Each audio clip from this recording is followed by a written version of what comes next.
নমস্কার দাদা।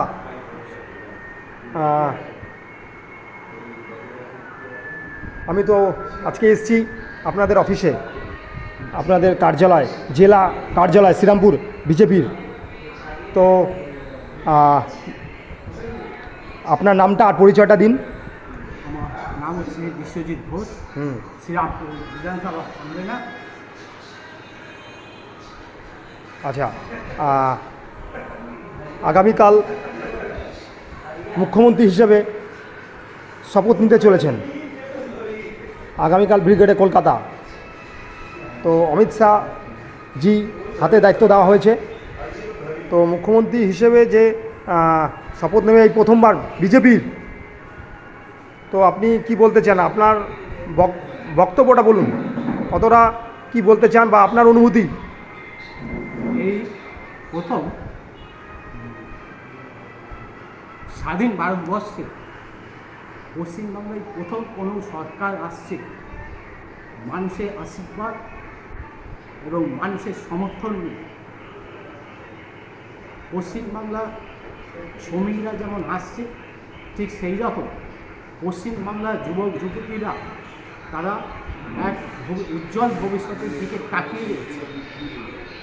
পশ্চিমবাংলার শিল্প হবে, শিক্ষা হবে, বাংলার মানুষ এক উন্নত বাংলা দেখতে চাইছে। এবং শপথ গ্রহণে কে কে থাকছে? শপথ গ্রহণে আমরা আমাদের রাজ্য নেতৃত্ব সহ, এছাড়া অন্যান্য রাজ্যের মুখ্যমন্ত্রী এবং সর্বোপরি প্রধানমন্ত্রীজিও আসছেন এবং অমিত শাহজিও থাকছেন। তো কালকে একটা আলাদা পরিবেশ থাকবে, তাই তো কলকাতায়? হ্যাঁ, কলকাতায় কেন সারা পশ্চিম বাংলা জুড়ে প্রতিটি মানুষের পরিবারের মধ্যে একটা হাসি উৎসবে পরিণত হবে বাংলা। একটা আলাদা উন্মাদনা, একটা আলাদা উন্মাদনা থাকছে শুধু পশ্চিম বাংলা নয়, সারা ভারতবর্ষ জুড়ে, সারা পৃথিবী জুড়ে যেখানে বাঙালি আছে সেখানেই তারা কালকে আবির খেলবে, গেরুয়া আবির খেলবে।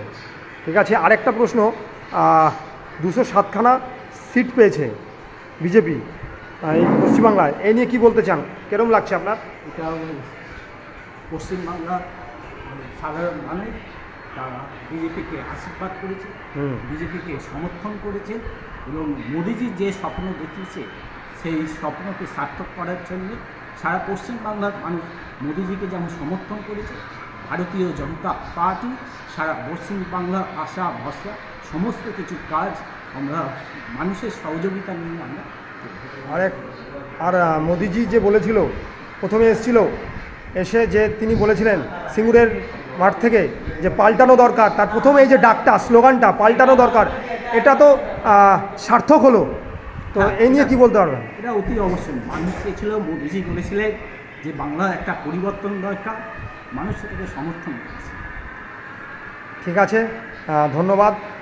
এইভাবে আমাদের ভারতীয় জনতা পার্টি এগিয়ে যাক, সফল হোক প্রত্যেক বারবার, এবং ভারতের কল্যাণ করুক এবং পশ্চিমবাংলা কল্যাণ করুক, এইভাবেই সফল হোক। Thank you very much.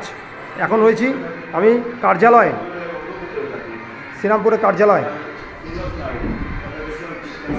দাদা কিছু বলবে? ঠিক আছে দাদা, কিছু বলবে? Thank you.